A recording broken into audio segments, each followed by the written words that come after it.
बिस्मिल्लाहिर्रहमानिर्रहीम। Welcome back to Anish lectures. Last video में हमने डिस्कस किया था गामा फंक्शन, उसके कुछ इंपॉर्टेंट पॉइंट्स और साथ में उसकी प्रॉपर्टीज़ को जो है वो हमने प्रूव किया था। आज की वीडियो में हम लोग डिस्कस करेंगे गामा फंक्शन से रिलेटेड कुछ क्वेश्चंस को। तो यहाँ पे हमारे पास जो क्वेश्चन है वो कुछ इस तरह से है कि गामा एन जो है वो इस पूरे इंटेग्रल के इक्वल है। ठीक है, अब बाय डेफिनेशन हमें पता है कि जो गामा एन है वो इस इंटेग्रल के इक्वल होता है integration from 0 to infinity e की power minus x x power n minus 1 dx। अब हमने क्या करना है, हमने इस चीज़ को पकड़ना है और अल्टीमेटली हमने ये चीज़ प्रूव करनी है। इसके लिए हम क्या करेंगे, हम यहाँ पे जो है लेट करेंगे कि जो हमारा x है वो z y के इक्वल है। यहाँ से y की वैल्यू हमारे पास x ओवर z आ जाएगी। उसके बाद हम लोग इस इक्वेशन का डेरिवेटिव लेंगे विद रिस्पेक्ट टू x, तो हमारे पास dx is equal to z dy जो है वो आ जाएगा। ठीक है, हमने अपने इंटेग्रल के वेरिएबल को जो है वो रिप्लेस किया है, तो हम चेक करेंगे कि क्या हमारी जो लिमिट्स हैं वो उसके लिए सेटिस्फाइड है या नहीं। अगर हम लोग x को 0 रखते हैं तो हम देखेंगे कि y भी हमारे पास 0 को अप्रोच करेगा। अगर हम x को इन्फिनिटी रखते हैं तो हमारे पास y भी इन्फिनिटी को अप्रोच करेगा। इसका मतलब कि आपकी जो इंटीग्रेशन की लिमिट्स हैं वो 0 टू इन्फिनिटी ही रहेगी। अब हमने इन तमाम चीज़ों को पुट कर देना है इक्वेशन नंबर 1 के अंदर।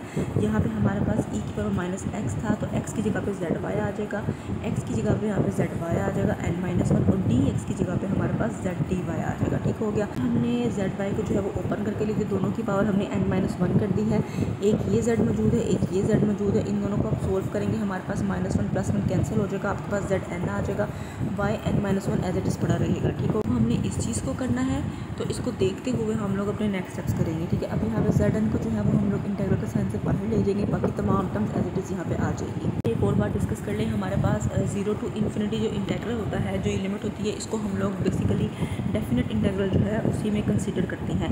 और डेफिनेट इंटीग्रल की ये प्रॉपर्टी होती है कि अगर आप लोग अपने वेरिएबल को जो है वो रिप्लेस भी कर ले तो आपके पास आंसर जो है वो क्या आता है, सेम आता है। तो यहाँ पे मैंने एग्जांपल ली है कि मैंने 0 टू 1 जो है limit integration from 0 to 1 x dx को सोल्व किया, या integration from 0 to 1 y dy को सोल्व किया, तो आंसर मेरे पास 1/2 ही आया। ठीक है, इसका मतलब हम यहाँ पे भी ईजिली अपने जो वेरिएबल है उसको रिप्लेस कर सकते हैं। यहाँ पे हम लोग इसको x से रिप्लेस कर देंगे, zn जो है वो इंटीग्रेशन साइन से बाहर चला जाएगा, हमारे पास जो हमने चीज़ प्रूव करनी थी वो यहाँ पे प्रूव हो जाएगी। नेक्स्ट क्वेश्चन को डिस्कस कर लेते हैं। हमारे पास यहाँ पे है जी कि गामा n को हमने प्रूव करना है integration from 0 to 1 log 1 over y की पावर n माइनस 1 dy। वही बात कि हम यहाँ पे सबसे पहले गामा n की जो बेसिक डेफिनेशन है, जिससे हम गामा फंक्शन को मैथमेटिकली डिफाइन करते हैं, उसको यहाँ पे लिख देंगे। लेट करेंगे जी x is equal to log 1 over y। उसके बाद यहाँ पे हम एक्सपोनेंशियल फंक्शन लेंगे, क्योंकि log जो है वो हमारे पास इन्वर्स होता है एक्सपोनेंशियल फंक्शन का, आपस में कैंसिल आउट हो जाएंगे, आपके पास e की पावर x जो है वो 1 y के इक्वल आ जाएगी। उसके बाद आप लोग क्या करेंगे, अगर आप इसका रेसिप्रोकल लेंगे तो आपके पास e की पावर माइनस एक्स जो है वो y के इक्वल आ जाएगी। उसके बाद आप लोग इसका डेरिवेटिव लेंगे। अब आपने देखना है कि आपके पास जो लिमिट्स हैं वो चेंज तो नहीं हो रही। ठीक है, तो इसके लिए आप लोग क्या करेंगे, जब आप x को 0 रखेंगे तो आपके पास y जो है वो 1 आएगा। ठीक हो गया, और जब आप x को इन्फिनिटी रखेंगे तो आपके पास y जो है वो 0 को अप्रोच करेगा। तो आपकी लिमिट्स जो है वो चेंज हो चुकी हैं फ्रॉम 1 टू 0।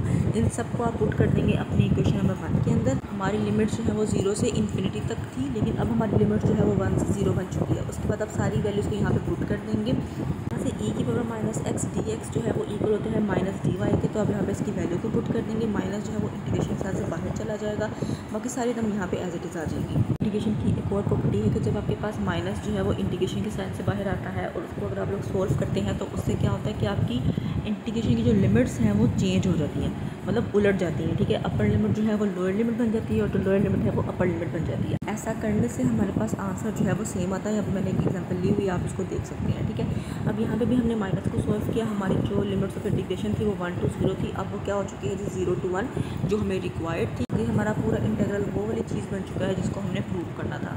तो हमारे पास गिवन है जी कि गामा n प्लस 1 जो है उसको हमने इस इंटीग्रल के इक्वल प्रूव करना है। सबसे पहले आप लोग गामा n की जो बेसिक डेफिनेशन है उसको राइट करेंगे। x को हम लोग लेट कर लेंगे y की पावर 1 ओवर n, दोनों तरफ हम लोग जो है वो n लेंगे, तो यहाँ पे x की पावर में n आ जाएगा और यहाँ पे n जो है वो n से कैंसिल होकर आपके पास 0 से y बच जाएगा।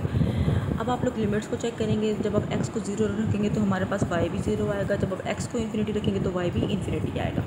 उसके बाद आप लोग इस इक्वेशन का जो है वो डेरिवेटिव लेंगे, तो आपके पास यहाँ पे x की पावर n है, मतलब कि पावर है, तो आप लोग पावर रूल से इसको सोल्व करेंगे। पावर स्टार्ट में आ जाएगी, पावर से कम हो जाएगा और आगे x का डेरिवेटिव और यहाँ पे y का डेरिवेटिव। उसके बाद n जो है वो यहाँ आके dy से डिवाइड हो जाएगा।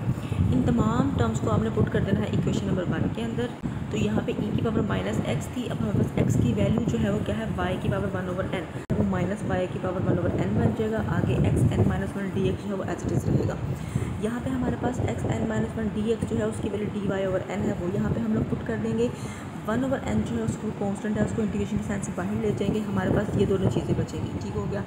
यहाँ पे n जो है वो डिवाइड हो रहा है, इस तरफ आके मल्टीप्लाई हो जाएगा। लास्ट वीडियो में हमने गामा फंक्शन की एक प्रॉपर्टी डिस्कस की थी, उसमें हमने ये चीज़ देखी थी कि n गामा n जो है वो इक्वल होता है गामा n+1 के। ये गामा फंक्शन की एक प्रॉपर्टी है, तो यहाँ से हम लोग इसकी वैल्यू को जो है वो पुट कर देंगे और ये इंटीग्रल जो है वो हमारे पास एज इट इज़ आ जाएगा। और यही चीज़ जो है वो हमने प्रूव करनी थी।